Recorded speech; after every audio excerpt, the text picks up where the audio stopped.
Welcome, parents, to our Zoom Back to School Night presentation. We are the 4th and 5th grade team here at lovely Gracefield School.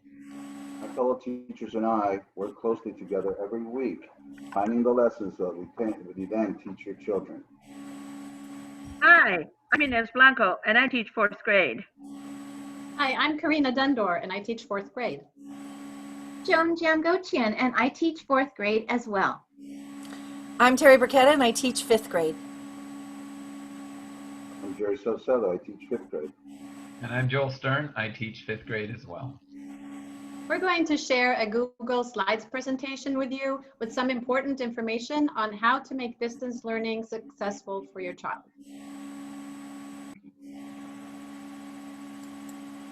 Welcome. We are so excited to work with your children. This school year may look a little different, but we are very committed to providing your children with the best education possible. We have synchronous learning. Synchronous learning is learning and teaching that happens at the same time. The students have 2 hours of live instruction with their teacher every day, either through Google Meets or Zoom. We're also providing asynchronous learning. Asynchronous is learning that students can complete independently with feedback from their teacher. The students have 2 hours of learning activities to complete in their Google Classroom every day. We're asking your children to follow the following class rules. 1, we need them to be on time every day, which means if they start school with their live instruction at 8 o'clock, we need them to start turning on their computers at 7:45. And if they are in cohort B and they start their live learning at 10:30, we need them to start turning on their computers at 10:15 so that they are logged on and ready to go when we are starting our live instruction. Number 2, they need to have all of their distance learning supplies ready. We've given them a backpack with everything that they need to be successful. It needs to be by their side as we start the learning. Number 3, they need to turn on their video and they need to show themselves the entire time, please, and they need to mute themselves except for when they're speaking during the lesson. Their name needs to be on the screen at all times also. Number 5, they need to raise their hand when they want to speak. And Number 6, we expect them to respect everyone during our live instruction as well as their Google Classroom asynchronous instruction. Number 7, all of their assignments need to be completed on time because every assignment counts. We are grading them, we are keeping track of them, and they will help us determine their grades on their report cards. Our daily schedule for cohort A begins at 8 o'clock. So from 8 o'clock until 10 o'clock, they are having live instruction with their teacher. Afterwards, from 10 to 12:30, we need them to do their independent classwork assignments that are in their Google Classroom. From 12:30 to 1:15 is lunch. 1:15 to 1:45 is designated ELD if they have ELD. If they don't, they can continue working on their independent classwork or they can do some additional reading. From 1:45 to 2:30, all of the teachers are available for tutoring or to answer your questions with any of the assignments. If your child is in cohort B, from 8 to 10:30, they need to be doing their asynchronous or their independent classwork. From 10:30 all the way into 12:30, they're getting their live instruction with their teacher. They have lunch, and at 1:15 to 1:45, they have their designated ELD if they're in ELD. Otherwise, they can do some additional silent reading. Once again, from 1:45 to 2:30, we're available to answer your questions, parents, and tutor or answer any questions that the students might have about their assignments. The goal is for your students to begin school every single day, no matter which cohort, at 8 o'clock, and by 2:30, they should be done with their assignments. Once again, from 8 to 2:30 is our school day. Understanding your Google Classroom. Parts of the classroom include the stream, there's the classwork section, and the waffle.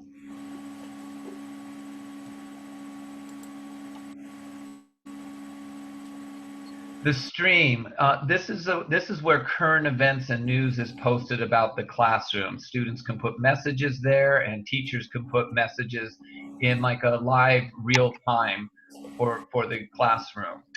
It's also considered the home page of the classroom when you enter it. There may be important Zoom links to the class in this section. You will see new assignments posted here when the teachers post new things. Some students will put quick messages to students of changes that may be happening in the classroom at that time. Also, students can use this to post questions and some messages there as well that will come up that maybe they're not sure how to answer about an assignment, and another kid that's in the stream can say, you can look here, they can respond to those questions. And also in this part of the stream is a link to Google Meet at the top. Some teachers may use Google Meet to help with tutoring, and the link will be open at certain times and they can click on it in the stream section.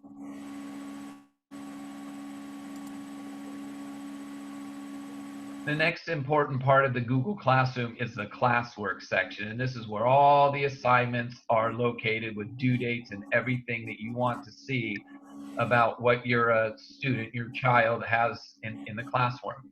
So this is where your students' assignments are located, as well as helpful videos and websites for parents and students. There'll be videos and websites for logging into Freckle or Think Central, or maybe there's some videos that will be loaded there with our current math that we're doing that will be helpful for the kids for their independent learning. Parents can see all of the classwork their student is responsible for in the classroom daily. This is a great spot for checking the progress of your student and how they're doing. So when you ask them and say, hey, sweetie, what work do you have today? You can go into the classwork section and you can see exactly what work they have. And you can check in with your kids. So if they say they're done, you can ask them, oh, really? Let me see what you're doing today. A perfect section for that. There's a view your work to the left. And if you click on that, you're able to see all the assignments your student has. So there's going to be work that's going to be assigned. And this means classwork that's going to be done, okay? There's also a section called returned. And when returned means that's when we as the teachers get the assignments, we grade them, and then we send them back to them. And an example might be if it's out of 100 points, 80 out of 100, 100 out of 100. So you can see how your kids are doing on their assignments. And then there's also the dreaded missing section. And that's when classwork is not turned in or past due. So if you go into here and say, ooh, it says missing, I hope you don't have any, and there's assignments there, that means it's due.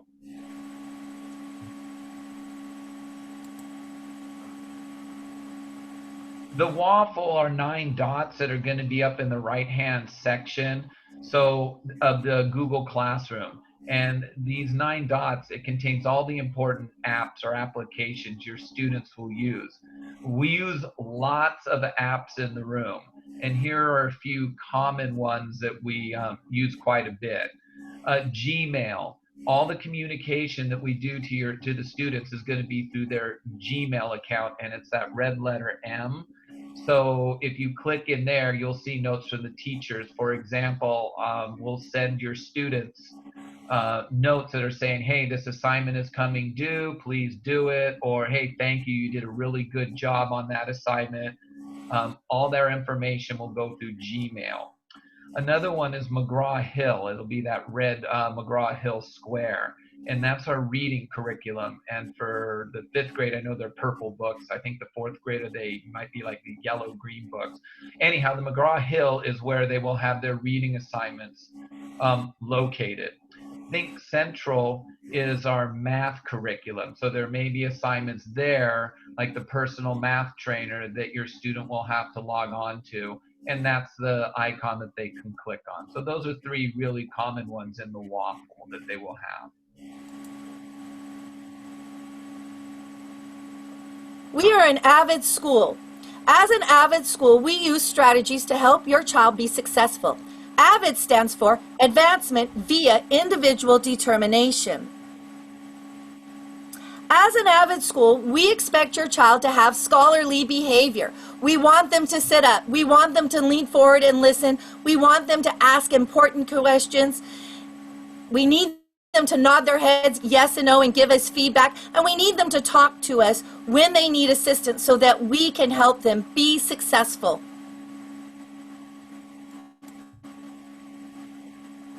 As an Avid school, we recommend that you provide a supportive learning environment in your home. Please consider the following to help your child be successful. Your child needs to be seated in a quiet space for his or her online instruction. Make sure the backpack with school supplies is within reach. Provide a table space with adequate lighting to enable writing tasks. Position the Chromebook away from windows to prevent your child from being backlit during online instruction. Reduce background noise such as TVs, music, family members talking, younger siblings playing, etc. These things are really disruptive. They prevent your child from fully focusing on the teacher and the instruction, and it also impacts the ability of the teacher to clearly hear your child when he or she speaks. And please remove distractions from your child, such as phones, gaming devices, toys, etc.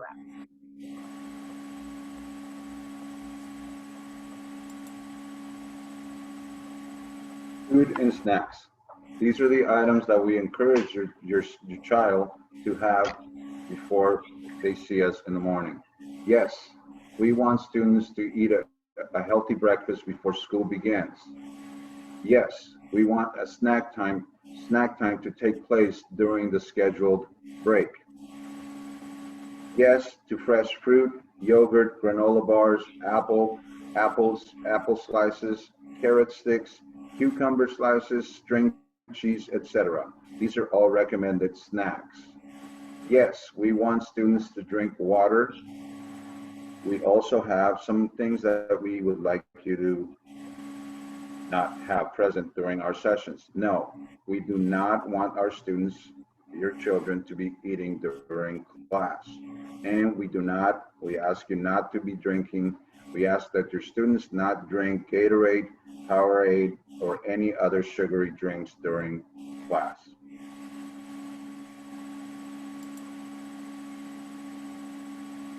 Here are some reminders and some information about using your Chromebook. Do not use your Chromebook on the ground. Number 2, only use your Chromebook inside a building. Number 3, do not place anything on top of the keyboard or screen. Number 4, keep your Chromebook away from liquids and foods.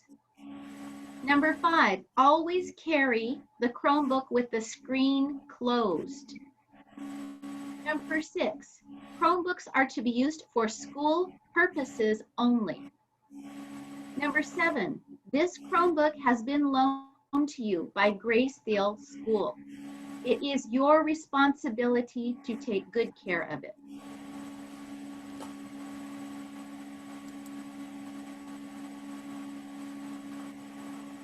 So taking care of your Chromebook, it must be charged and shut down weekly, and the same with the hotspot. So number 1, at least once a week, shut down your Chromebook completely. This is how to keep it running efficiently. Number 2, hotspots also need to be shut down or turned off at least once a week. Number 3, create a safe place to store and charge your Chromebook and hotspot. These should be charged each night so they are ready for school the next day. Number 4, insert chargers, headphones, or USB cables carefully. Number 5, store and charge your Chromebook with the screen closed.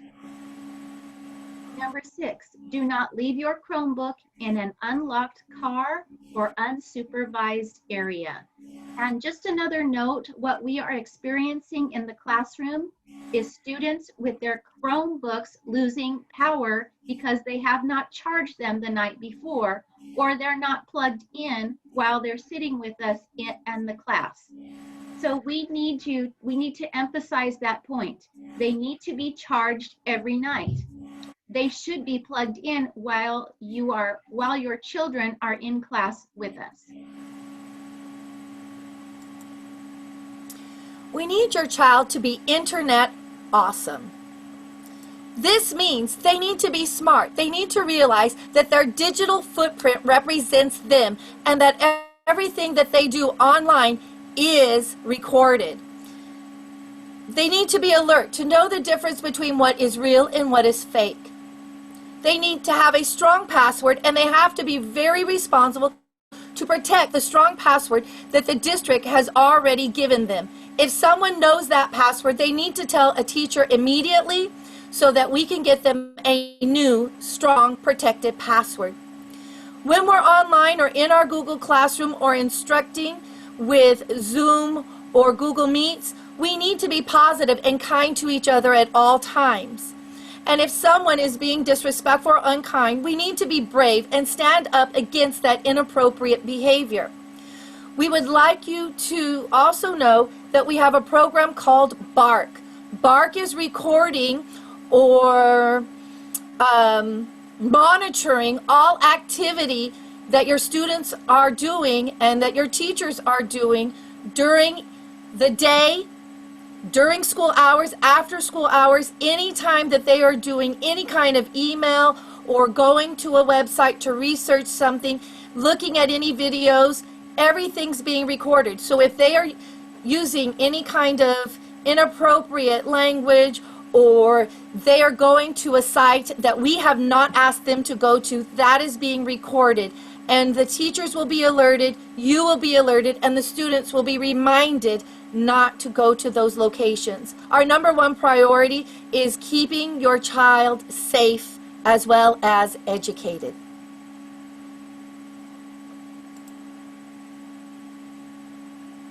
Parent participation. Parents, you're super important. Parent participation is very super important for the success of your student. Without you learning the importance of education and daily responsibilities that promote success at school and life is difficult, we really need your help with your kids at home.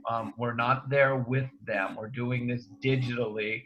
And so with this time, it's not like when we're in the classroom with them personally. So we really are depending on you when the kids are at home to be part of what their education is and the responsibilities. Here's some helpful routines to help make your students successful. Ask to see the classwork for the day in the classroom section. Just check in with your child, your kid, your student, and just say, hey, sweetie, like, what's happening today? Let me see what happened today. And in the classroom section, you can see that. That's my sister. Next, you can view the assignments or missing work. Sorry, she likes to text a lot and I can't control her. View the assignments for missing work. There'll be some in the section of view the work. If there's missing work, this is where you're going to see it. So that way you can monitor how your child is doing.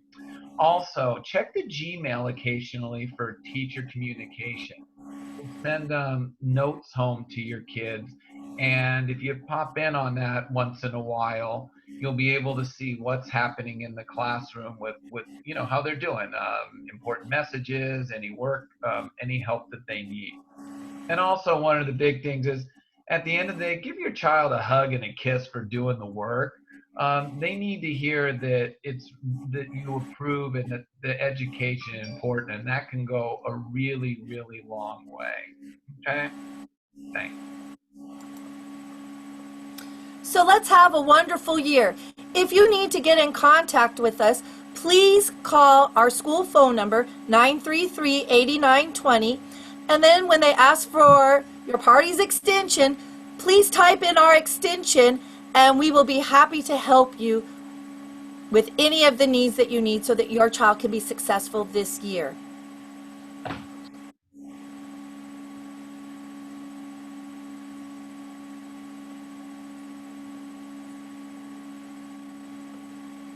Go.